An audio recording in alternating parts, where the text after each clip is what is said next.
Welcome back to another episode of Trash Talk. I'm Jon-Bernard. This is Nick. We're the K-Roos brothers. Fresh off the plane from Abu Dhabi. We're back in Sydney.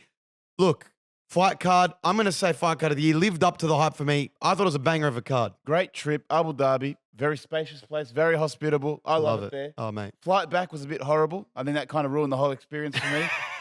But in saying that all the fighters on that card put on a show.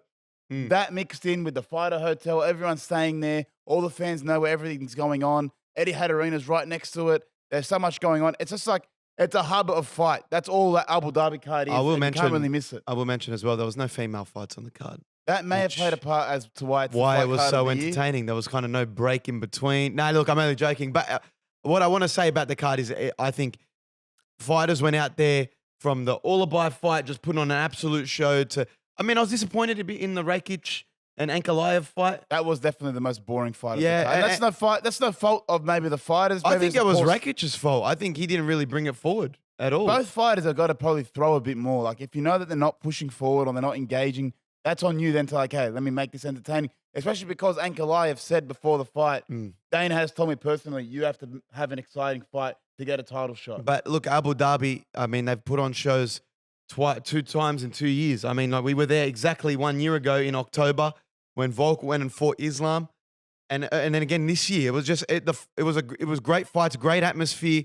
Ilia Topuira, I think, you know, there's comparisons to Conor McGregor. I think he is the biggest rising star in the UFC, and he's to knock out Max Holloway and then to knock out Volk in 1 year. He's done that in the space of 1 year. Let's go to the hot take for this week. Okay, the MMA hot take of this week is Khamzat Chimaev will be the next middleweight champion. That's not even a hot take. That should be the easiest take of all time. I mean, judging how easily he beat Robert Whittaker, and then the guys that are contesting for the title, Sean Strickland and DDP. Well, this is my reasoning for it, okay? Robert Whittaker got done in 1 round. Khamzat made that look extremely easy, all right? When you look at who he may have to face, he's next in line for a title shot. So he's got to face the winner of DDP and Sean Strickland. Now, you look at Sean Strickland's wrestling. I think he's got some good takedown defenses. He's not the worst wrestler.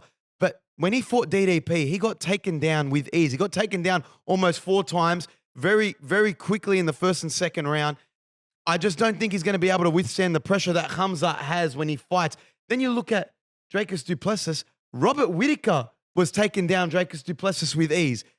If you can't handle, if you don't have unbelievable scramble, the likes of Kamaru Usman to withstand that pressure for the first 2 rounds, so then you have to lean on your striking the way Kamaru Usman did, they're gonna struggle, and I don't think they can beat Khamzat. Well, DDP and Robert Whittaker kind of had that fight last year where you're like, Robert Whittaker was the favorite going into that fight. So DDP has shocked the world by becoming champion, beating Sean Strickland, then beating Izzy as well. So he's not like someone that you're going to say, oh, DDP is a very strong champion who can contest with these title contenders.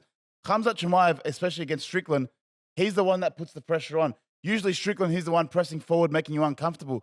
But if Khamzat's diving at your legs the first 10 seconds of the round and then getting you on the floor and just wrestling you to shreds, what are you going to do? You also got to think, Rob Whittaker prepared for Khamzat for 6+ months, right? He had two training camps preparing for Khamzat and his wrestling. You saw all the training footage, him doing relentless wrestling and takedown defenses and scrambling. And he still couldn't last 1 round with Khamzat. He couldn't last a scramble. I know his teeth are fucked, and I understand that was a weakness. He said it's his Achilles heel. But Khamzat's wrestling is just on another level in that division, and that's why he's going to be the most dominant in that division. Whoever's next in line to face him for that title, I think is going to lose. Well, that's why your take is not even a hot take. That's the easiest take of all time. The hot take is DDP actually thinking he can take the 0 from Chimaev's record. Which he came out, DDP came out and said... He came out on Twitter and said, you know, all credit to Rob, all credit to Khamzat for a great fight, and I can't wait to be the one to take that 0, which... I just don't think it's going to happen. DDP, that's the hot take. And You're not beating him. Dracus, I like you. I like what you've done. But I don't think you've come up against the caliber of wrestler that is Khamzat. You had a great showing against Izzy. You beat Rob Whittaker. You beat Strickland. But Khamzat is just a different animal. The pressure that he puts on straight out of the gate, it's smothering. He mauls you. And we said that's what Khamzat was going to do to Whittaker, and he couldn't withstand 1 round of pressure. I don't know if DDP can do it. I know DDP has kind of surprised people in his fights so far, whether it be his cardio or the way he just, is kind of clumsy but somehow gets the victory. But it's just in a matchup against these Russian, Dagestani, Chechenian fighters, they're different level of wrestling. And it's like if you can last the first 2 round scrambles, you still got to survive the striking, which then is a whole different ball game. Yeah, Khamzat still has that knockout power, which we've seen before in the UFC too. So, look, I think Khamzat is the next big thing in the middleweight division. It's not that big of a hot take, I understand, but to say that he's going to be the future champ, he probably fights after this Perth card or whenever DDP versus Strickland is, and he's next in line for that title. I'd like to see him finally fight in the US. It would probably have to be in Abu Dhabi or Saudi again. Well, he said he's waiting on Donald Trump to get elected to be led into the United States. I don't know how. To get a story post from Donald Trump to say tremendous fighter, talking about Khamzat Chimaev. He really only talking about Khabib that way before, unless he thought Khamzat was Khabib. I don't know. No. Donald Trump knows his fighters. He's a big fight fan, as he mentioned on Joe Rogan's podcast, if you've seen it. But for him to actually say, if Donald Trump wins, then I can go fight in America, because if he is allowed to fight in America, it opens up the rest of the year to actually fight, because at the moment it's only Saudi or Abu Dhabi that are letting him in and having opportunities for him to fight. And Saudi, that's not till February. So if Strickland's going to fight in February against Strickland, we're waiting till October to see Khamzat again, which would be very disappointing. And I think I think Khamzat's put the doubters away. Calm, humble Khamzat Chimaev, probably scarier than the I kill everybody Khamzat. No, I kill everybody is still much, much scarier. If you're hearing him saying, I want to kill everybody in the ring, that's a lot scarier than... I don't know, Nick, to do that to Rob Whittaker, who everyone saw, the Reaper, one of the best middleweights of all time, to do that to him... The fighter is the same. It was 3 minutes. The fighter is the same. He was doing that to other people. It's not like he's got have a new fight style. The persona in the ring, the character was a lot scarier when he was saying he wants to kill everybody. Now, let's go to the reported earnings for UFC 308 in Abu Dhabi. It might surprise you, some of the earnings that's come out. Now, I don't know if these are true figures. This is what's been reported to come out after Abu Dhabi. This includes bonuses and all fighter pay of Abu Dhabi. Starting with Leron Murphy. Leron, $109,000 got paid for his fight. Nothing, yeah, he's outside the top 10, still working his way up. You got to think tax-free as well in Abu Dhabi. That's where I think that maybe fighters will take a bit less on the actual total amount, because you know you're not getting taxed. Shara the Bullet, after the double spinning back fist, something you see out of Tekken, $140,000. Again, someone who's coming up, obviously not going to be earning the millions of dollars yet, but he's working his way up to it. Rakic, $124,000. So Rakic actually earned less than Shara. Yeah. Because Rakic is top 5 ranked fighter. Might be a bit of favoritism there in Abu Dhabi to the Dagestanis over there. I think that would be more third-party deals. This is actual UFC rumored pay, so that's a bit surprising. Ankalaev, $235,000. Again, for his win. So is it really, if you're in a non-title fight or a non-main event fight, you're looking at about $200,000 is what it's saying. This is where you start to look at the big money here. The co-main event, Rob Whittaker, $400,000. $400,000 tax-free is very nice. Especially for 3 minutes of work for Rob Whittaker. How much does your jawline cost to get fixed? Does that play into, or is that covered by the UFC? I don't know. With some new dental surgery because he broke his teeth. Yeah, that's... You're looking at maybe another $30K. Yeah, you're taking maybe $350 of that $400. Yeah, really. To go fix the teeth. Yeah. And not just to fix the teeth, get them to a point where you can fight again. And not worry about getting choked out in a match. Khamzat Chimaev, $870,000. Wow. So he's a big money mover. And you know why? Because he's a ticket seller. People came to see Khamzat. If you saw the crowd at the press conference, at the weigh-in, and on the night of the fight, they were chanting for Khamzat. He's a crowd favorite over there. And that's why these Abu Dhabi cards, they want him on there, because he's someone that is that popular. He's going to sell tickets and make the event even better. I think, he'll probably headline most Abu Dhabi, Saudi Arabia, Middle Eastern cards going forward. And UFC, like Rob Whittaker, it's his second co-main event. Rob Whittaker is a legend, and he's earning double of what Rob Whittaker is earning for this fight. I know it's rumored, and he might be earning a bit less or more. I don't know, but if we're going off these figures, like the UFC is obviously letting their people know Khamzat is our guy. Main event pay Max Holloway $2 million. Hey, you get it? Do you get a percentage of the pay-per-view? I don't know, but Max Holloway, a legend. He was someone coming into this fight, coming off that 300 knockout. He's an in-demand fighter. He's definitely earned that $2 million. And Ilya Topuira, the biggest superstar coming out of UFC 308, $2.4 million. Deserves every cent. Yeah. Because you know what? He talked the talk and then backs it up. He's done this twice now. Everyone doubted him when it came to Volk, right? He put him to sleep. Everyone doubted him, saying, Dustin Poirier, Conor McGregor, Volkanovski, Justin Gaethje, they don't have my knockout power. And what did he do in the fight? He's been the first person to knock out Max Holloway. You earned every cent of your $2.4 million. Look at all the comment section saying this guy's just talking too much shit. He's full of shit. He believes too much of his own hype. And now they're all quiet because he went out and he knocked out Max Holloway, knocked out a UFC legend, $2.4 million and probably more going your way. The way he sells the fight during fight week, he knows that he has to play the villain. He hypes the fight up as much as he can. He said he was going to point to the spot. And you know what? He actually did. He walked into the octagon and pointed to the middle of the octagon. He actually tells people what they want to hear. I'm going to knock this person out. He sells the fight well and then backs it up, which makes it even more sweeter. So then the next fight, it's going to be even a bigger seller. I'm telling you right now, he's this Spanish-European Conor McGregor, and his next fight's going to be even bigger. I don't know who it's going to be against, but this brings me to this point now. Because going into this fight, everyone was arguing, who's your fighter of the year? Alex Pereira, 3 title defenses in 140-something days, right? 170 or something. 170 days, 3 title defenses. Ilia Topuira or Alex Pereira, who is the fighter of the year? Coming off a knockout against Max Holloway, and then you can have on your resume back-to-back knockouts, back-to-back wins of Alexander Volkanovski and Max Holloway. In the space of 1 year. I'm going to give the edge to I'm going to give the edge to Ilia Topuria. And that's not taking a shit on Alex Pereira because he has saved the UFC multiple times this year. It's more so the caliber of opponents that Alex Pereira had to face. He already beat Yuri Prochazka last year. Jamal Hill was coming off that Achilles injury. And then Khalil Roundtree was someone who probably didn't deserve a title shot. Yes, he's had 3 title defenses, but it's just the caliber of opponents aren't up to what Max Holloway and Volkanovski have been. And it's the fashion in which he's winning. Okay, it's knockouts. It's clean knockouts. Pereira's gotten the knockouts as well, so you can't discount that. He's knocked out Jamal Hill, knocked out Prochazka, both in fantastic fashion. But he cleared a division in 3 fights. But Topuria knocking out the featherweight GOAT, Alexander Volkanovski, then knocking out someone who's never been knocked out before, Max Holloway. You can't top that. Yeah, no, it's the fashion in which he's done it. It's the way he's sold the fights. But Dana White pretty much said that, look, if he had to choose between the two, I can't really look past Alex Pereira to be on vacation in Australia and then not even have a fight camp and be ready to fight, Does that make you a better fighter, though, that you came in on short notice? It's just the willingness. It's the willingness to kind of put the company first, be that headline fighter, not even care about injuries, training camp, illness, and he went and did it. I understand where Dana's coming from, but Ilia Topuria and the star that he's become, I'm calling him the Spanish Conor McGregor, because I think he is the fighter of the year. To do that, to tour the best in that division. Like, if Max Holloway had won, he'd be the only active, double champ right now. And he would be up in talks of fighter of the year to have the UFC 300 knockout and then beat Topuria, current champion. But I'd say, without a doubt, Ilia Topuria is the fighter of the year. Alex Pereira is definitely number 2. So it's not like it's 1 and then a massive leap to second. It's a very, very close second. Alex Pereira deserves his flowers. But again, the caliber of opponents is what I'm looking at here, and the fashion in which he won to knock out Volk and Max Holloway.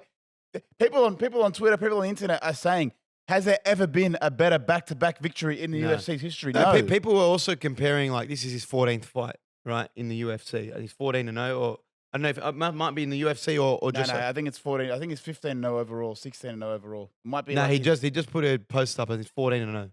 14 undefeated. It's not. Ryan, can we get a producer check on Ilia's record? I'm pretty sure he's only I think 16-0 total. How many? They're all UFC? No, it's like 8 UFC fights maximum. Okay. So this was his 16th fight. Yeah. If you compare Khabib's 16th fight to Ilia Topuria's 16th fight, when you're talking about like legacies, to have to fight Max Holloway and Alex Volkanovski back to back.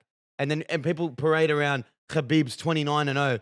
This guy's actually facing some of the best. Well, the criticism. Whereas, if you look at Khabib's resume and how he had to get however many wins on the board, it doesn't really match up. Well, Khabib's record, always the criticism is he beat nobody Russians on his way up. But once he got to the UFC again, proved himself. He proved himself and was dominating. So it doesn't really make a difference.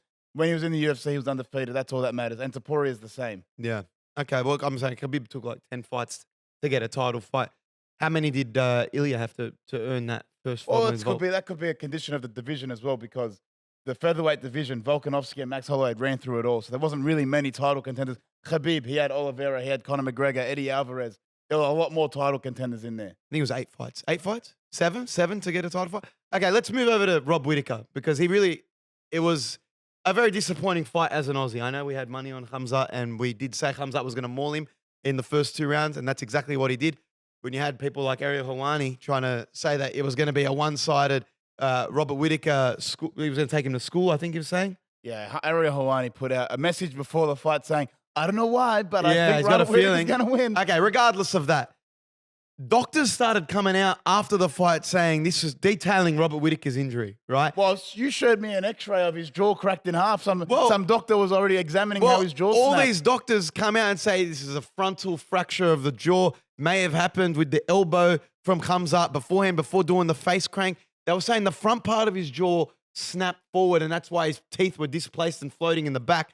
But then you asked Robert Whittaker after the fight, he came out, he said, listen, my jaw's fine, it's not broken. He literally just pulled my teeth back, and he just broke his teeth. Well, that caused the immediate panic and the tap. he did go to hospital after the fight, so it's not like it wasn't. There wasn't a thing about maybe he could have broken his jaw. Most people thought he broke his jaw. Khamzat himself said he heard something click. Yeah. So it wasn't like, okay, you see someone's teeth at the back of their throat, maybe their jaw broke. He was apologetic, Khamzat, after when the reporters in the media asked him after the fact. They said, you broke his jaw. Did you feel it go? And he said, look, I'm sorry, Rob, you're a legend, but, this is my job. I get paid to cause pain. And I had to break him. I heard a click and I pulled. He kept going, caused a panic tap. But Rob Whittaker, he's come out and assured everyone, look, I'll go get my teeth fixed, an excuse to get my teeth fixed. And this was his Achilles heel. He used those words. He goes, I've always had bad teeth. In my last fight before Dracus du Plessis, I had to have surgery on my teeth to get them pushed forward. So that's his weakness. Does Rob Whittaker come back the same fighter, and where does he go from here? For Rob Whittaker, I don't really know what to do from here, because a lot of fighters, once they hit kind of like 34, 35, if you're not fighting for a title, there's really no interest in them fighting. And the fact now that he was in contention for the title but had to beat Khamzat to get there, then you lose. Who do you fight next? Because, again, the BMF title's in a few divisions below you, so you're not going to fight for that.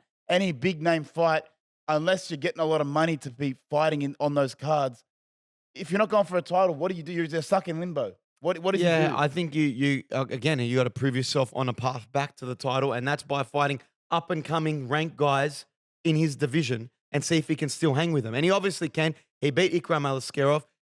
He beat Paulo Costa. I wouldn't mind seeing a Paulo Costa rematch. I'm sure Costa would like that go again and try and get that win back. Too soon. And then I know, not to say that he's going to have a quick turnaround. The guy's got to spend a couple $1,000 on his teeth and get those fixed.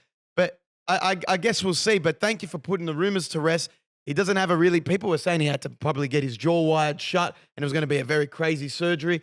He doesn't have to do that anymore. It's just some dental work, some light dental work, and he'll be back. What did annoy me was the fans of Robert Whittaker post-fight, who, yes, he did lose, but they were like, look, if Rob didn't get injured during the fight, maybe he would have won. It's like, listen, he only got injured because of how good Khamzat was, because of how dominating he was. The relentless pressure. He wasn't injured going into the fight. So all these excuses of, if Rob wasn't injured or if Rob didn't have his jaw broken in the fight, he probably could have done better. It's like, it doesn't work like that. Yeah. Khamzat broke his jaw in the fight. That means you are getting bashed. And it's a sad reality for people to face, because Rob Whittaker fans, he's treated them well, he's put on amazing fights throughout his career, but sometimes some other fighters are just that much better than you. Well, let's look at the card in general. What's next for these fighters, starting with Ilia Topuria? Who should Ilia Topuria fight next? Ilia Topuria should fight Alexander Volkanovski next in Spain. He should hold out for a Spanish card. He mentioned in his post-match presser that he's holding out. He's going to take a bit of a break. He doesn't need to really fight anyone. Diego Lopez is a name that people have been throwing out there. Mate, everyone's come out of the woodworks. Dustin Poirier said he can throw hands. Let's throw hands together. Yeah. Conor McGregor said, call me. Imagine that money fight. Conor McGregor versus Ilia Topuria in a stadium in Spain. I think that's record-breaking numbers. Well, there's even talks of him fighting Islam now. So if you're Topuria, really, you have the choice of your life. You can fight Islam. But look, he assured Volk in the octagon. He said, let's do it. You deserve a rematch for what you did for the division. I want to see the rematch. I want Volk to get that rematch.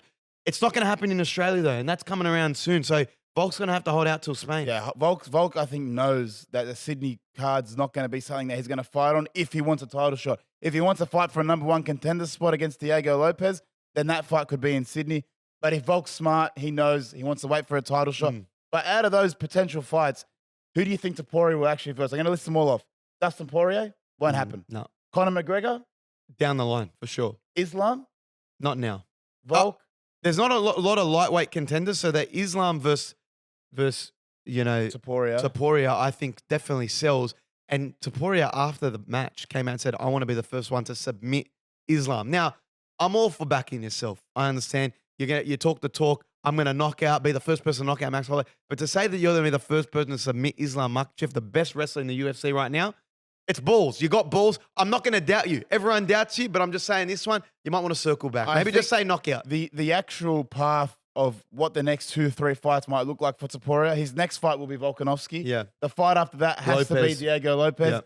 Maybe one more featherweight fight, which might be. I think once you clear Lopez, you've cleared the division. It depends on how that Mosvar Evelev go against Sterling. One of because those the only thing with Sterling is he came out and said, I wouldn't strike with him. I would test his wrestling. And that would be a good matchup for him. So Other than that. Those 3 featherweight fights, whether it be Evelev or Sterling, then he would go up and fight for the lightweight title. Whether that still be Islam holding that title, or maybe it's his cousin Usman. Maybe not his cousin, but Khabib's cousin. Maybe it's Islam as a double champ because he beats Shavkat down the line. Who knows? You never know. So like there's a lot to tell down the line, but he's still got to. A lot of people have said, look, even Max Holloway said he's got to do a lot more work in his division still. Yes, he's had 2 wins over the best featherweights of all time, but you have to dominate your division before you think about going up. Max Holloway, where does he go from here? He's already said in the post-match conference he's going up to 155. 155 looks nice. Yeah, so I don't know who he matches up with him up there. I don't want to see him face like a Charles Oliveira, or I want to see Max get some momentum like he did, how he just beat Gaethje for the BMF.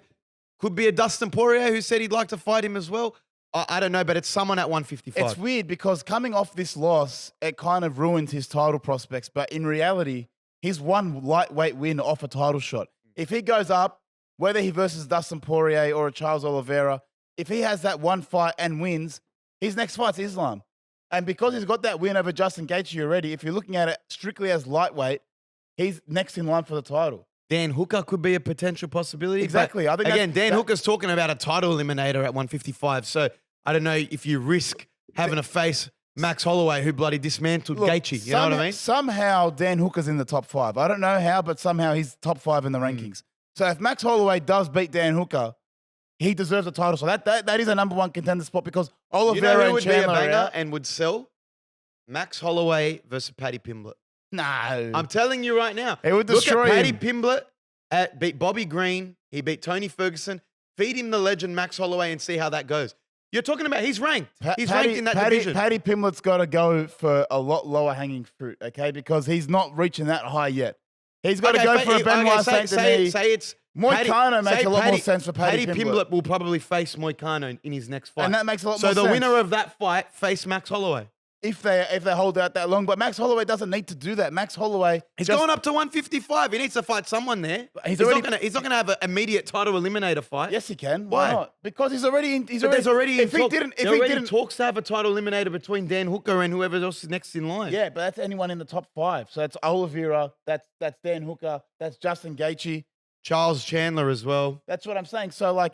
I'm saying that he's in line. Yeah. That's a big line already. Dan he's Hooker. Behind Dan Hooker. He's behind Charles. He's not behind Dan Hooker. He's behind the winner of Charles and Oliveira. I'd say because he beat Justin Gaethje, he's ahead of Dan Hooker. I think he needs one tune-up fight in the division before going for a title. And it's That's one right. to say, hey, Max Holloway's here to stay in this division. He's a winner. I know he did that to Gaethje and it was great. But I'm saying, coming off a loss, you need to win. That's why me personally, same as Volk, I don't want to see him go for a title straight away. I know Volk wants to because you don't have many fights left for 36, but I want to see Volk with the narrative of you get the W, you get a win in your division, and now you're ready to go again. You got some momentum. I want my title back. Holloway versus Dan Hooker, winner gets a title shot, makes the most sense at this point. Let's go to Khamzat Chimaev. I've already spoke about him. He's next in line for a title shot, but does he leapfrog Strickland and have that? Because you got to think, he has no damage. He beat Rob Whittaker in like 3 minutes. He said, I took 0 strikes. Yeah. So he's probably as healthy He's as going fresh. into the fight. Could he potentially leapfrog Strickland for a title shot? If Strickland doesn't want to go to Australia, Khamzat, please come in and take I'd the love title to shot. see you. You got some Sydney fans. versus DDP. A lot of fans in Western Sydney, I'll tell you that much. Because Strickland has already fought DDP, arguably won the match, and that's the only reason really that he's getting the title shot. He hasn't really done. I know he beat Paulo Costa, did the company thing. Yeah. He should have got an immediate rematch, but the time And has tell kind of lapsed. me, what would sell more? Khamzat versus DDP or Strickland versus DDP rematch? Well, it doesn't really matter because Strickland's going to get a title shot no, eventually. apparently it's just already who- locked in. A date and time is the only thing that's waiting to be but heard. it's who do you want to wait longer, Strickland or Khamzat? And if I'm the UFC, I would rather Strickland wait longer because Khamzat needs to fight more. He needs to be more active. And if they do give him this opportunity, I think there's a serious possibility that Khamzat could take the title opportunity from Strickland. The thing is, Strickland's already been promised the title shot. But again, Strickland could wait out and fight the winner of Khamzat and DDP. I think you're stupid not to say that Khamzat versus DDP sells more. We already saw the DDP versus Strickland. It was a great, people watch that fight back. It wasn't as boring as people make it out to be, but I don't think they can get as hyped as watching it the first time. In the lead up to that, you had Strickland crying, you had the punch on in the crowd. I just don't think we're going to get as hyped for a rematch as you could get for a Khamzat versus DDP. yeah, I agree. And the thing with Khamzat, he's been paid as the big money guy. He's a market mover. He's someone that does sell fights.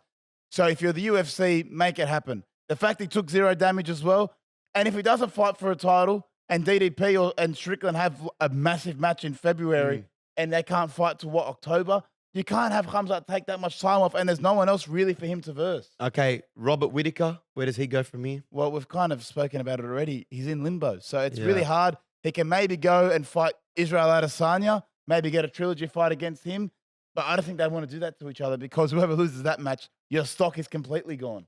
Yeah, I go, Strickland, Izzy rematch. I somewhere Look, in the middle there. if he can take time off and verse the loser of DDP Strickland, then that kind of still makes sense because you're still versing a top guy in that division who's someone who can get you back into the title shot. So I think you just got to, best case scenario right now is Rob just take some time off and wait for a proper opponent. Shara the Bullet called out Israel Adesanya. We spoke to Shara right after his match. He wants his double back fist in UFC 5 immediately, right? He also said he doesn't want to go to Hollywood anytime soon. He wants all the gold in the UFC. Bold move calling out Israel Adesanya. I don't know if he's going to get you. You got to call out those big superstars. He's probably not going to fight Izzy next, but someone like a Kevin Holland, maybe a fight on US soil finally. Well, the funny thing was, Israel Adesanya, as he does, was live streaming him watching the UFC. And during the Shara call out, he was so surprised. He's like, why the fuck did he call out my name for? What the fuck did I do? Keep my name out your mouth. He did the Will Smith. But again, it was a very, very weird call out because they haven't crossed paths. They haven't said anything bad towards each other. Well, Shara detailed why he did it. He said that Israel Adesanya is the best striker in that division. He wants to prove that he's the best striker in the division. And after Izzy, he wants to move on to, I think it was, who did he mention? I can't remember. He said to prove that his wrestling can be up to scratch as well. So look, I think it's smart of Shara to be opportunistic and call out one of the best in the division. Marvin Vittori. Marvin Vittori, okay. Yeah. But for Shara, if you're going to get a ranking after this fight, you need a lower. It doesn't work like this. You don't just go shoot straight for the top. It rarely ever happens. I think it only happened for Khamzat. So if you're level of Khamzat, maybe you get that treatment. But usually you have to fight someone lower in the rankings, then move up to a title eliminator, then go for the title. So you maybe like three fights off. Be patient, Shara. You got some time. Dana White came out in the press conference after and confirmed he wants to make Umar versus Merab as the next fight, which is kind of weird because there's been rumors of Umar facing Song Yadong. Well, Merab was in the press conference as he was talking. Merab wants nothing to do with Umar. Not to say that Merab is ducking Umar. Merab just wanted time off. Okay, he doesn't want to fight straight away in December. And then he said Sean O'Malley deserves a rematch, which I agree. Well, the thing was, at the start of the week, UFC Tampa in December was Umar versus Song Yadong. Now, I don't think it was an official UFC announcement because just rumored. Dana White made sure to know that in the press conference. But Umar has since said that Song Yadong's going to be injured, so he doesn't know what to do next. Merab has said, I'm not fighting this year, so if I have to wait for a fight, it's going to be next year. That falls during Ramadan, which puts Umar out of action. But if you're going for the title, I think Umar kind of has to push through that. And if Dana White has confirmed that they're going to be the next fight for the title, when is it going to be? Because December card's already full. I don't know what's going to be in January. It looks like Islam Sarukian.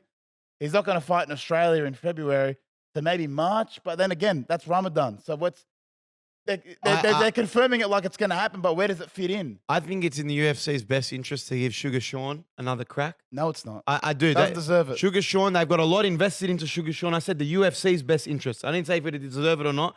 Okay, Sugar Sean gets his rematch, starts striking more, handles the wrestler a little bit better.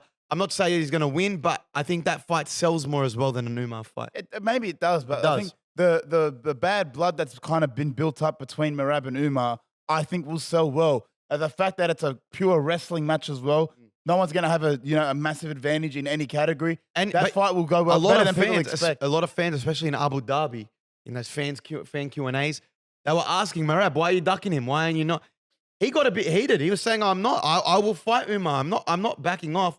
Right now, I just don't want to fight in December. Like, I just won the title. Let me win. Let me rest.